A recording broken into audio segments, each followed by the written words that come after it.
Okay, I'm going to start with telling you a little bit about my background because I have had the opportunity over the last few years to travel both physically and online around much of the world.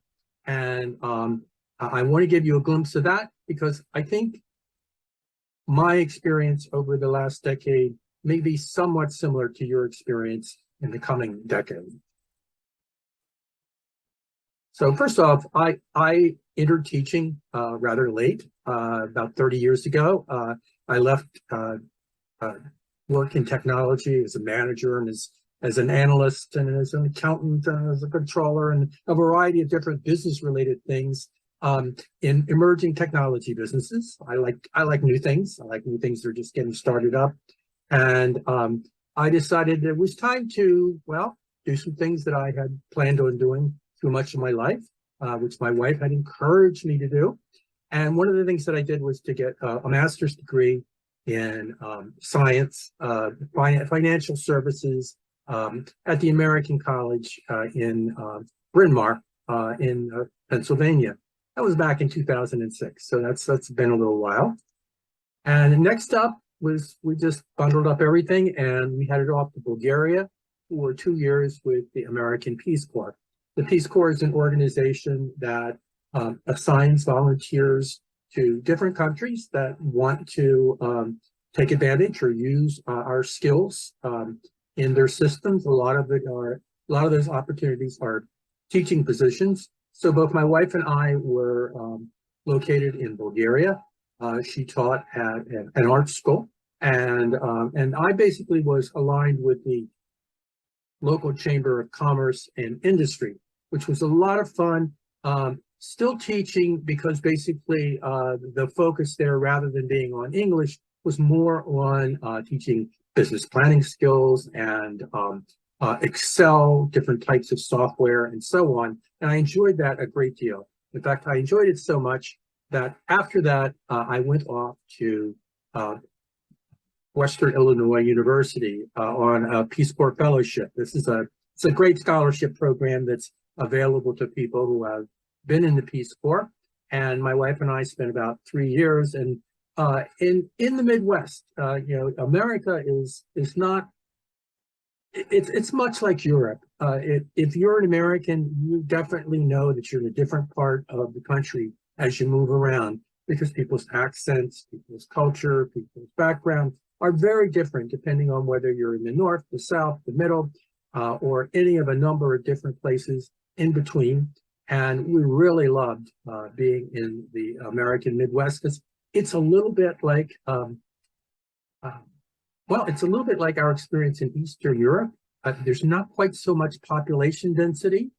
There's a lot of beautiful land, and the people are very friendly. And the food is really good.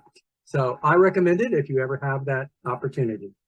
After that, we headed off to the Philippines, which must be underneath one of my things here. Come on, up, up.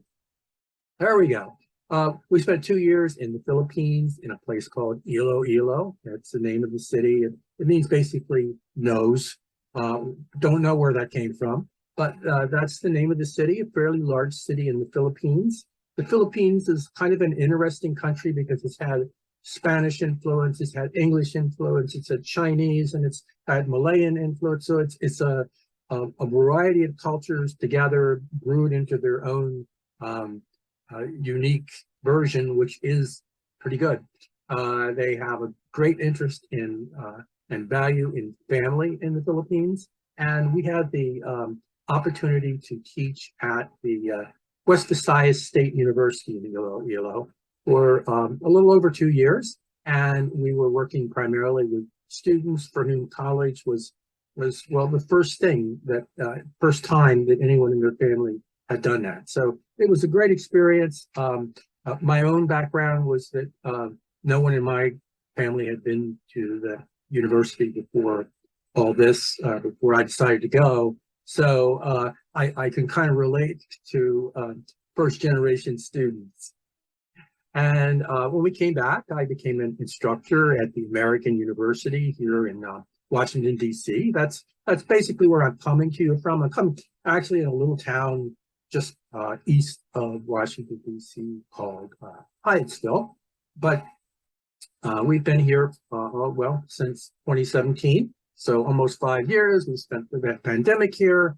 And thanks to the pandemic, I've had a lot of experience with online technology in addition to teaching live. So I'm hoping to pass some of that along to you today. I think you will find it is useful to you in your future career. At the American University, I taught English as a second language. And I basically was using my degree in education that I had gotten while in the Midwest, plus my qualifications as a teacher of English as a second language, to work with students from all over the world who were going to be going on and becoming freshmen and sophomores at American University in DC. And that was great fun until other interesting opportunities came along. I had the chance to get involved with a State Department program, which is called it's the English language fellowship, but it has part of it has morphed into the English language program because of the virtual aspect of things. So we still have an English language fellowship, which involves people much like our Fulbrights going and being located in the countries that we're working with. But there's also this virtual program, which I'm enrolled with this year, where basically we come to you on the airwaves.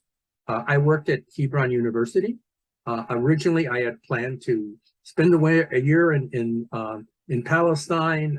My wife and I were both excited, and along came the pandemic, but we were able to do it online and had some really great students for 3 semesters in Palestine, in a place called Hebron. And that was great. And moved on from there to Kahul, which you're probably familiar with, even if I mispronounced the name, in Moldova. And I taught there last year, had a great time. And now I'm going to be teaching in the coming year here at Comrat in Moldova. And I'm looking forward to that also. What I find for my students, and a lot of my students are instructors, what I find is that one of the key skills that I can help you with is not so much teaching ability, because by and large, I'm encountering a lot of really good instructors, but some of the technology is difficult, it's new, it keeps changing. And I generally like to start my semester by bringing my students up to speed or helping introduce them to some of the capacity that's out there. And I have an ulterior motive in this. And I'll talk about that in a second, because I have one more slide to talk about. And that's basically the thrust of today's workshop. The workshop is going to be in 2 parts. Today, for 3 hours, an hour of which is entirely dedicated to working on a project of your choice. And tomorrow, we're going to follow up, following pretty much the same pattern, the same time, and we're going to work on a different level of technology. We're going to take you to a whole new zone to where you're going to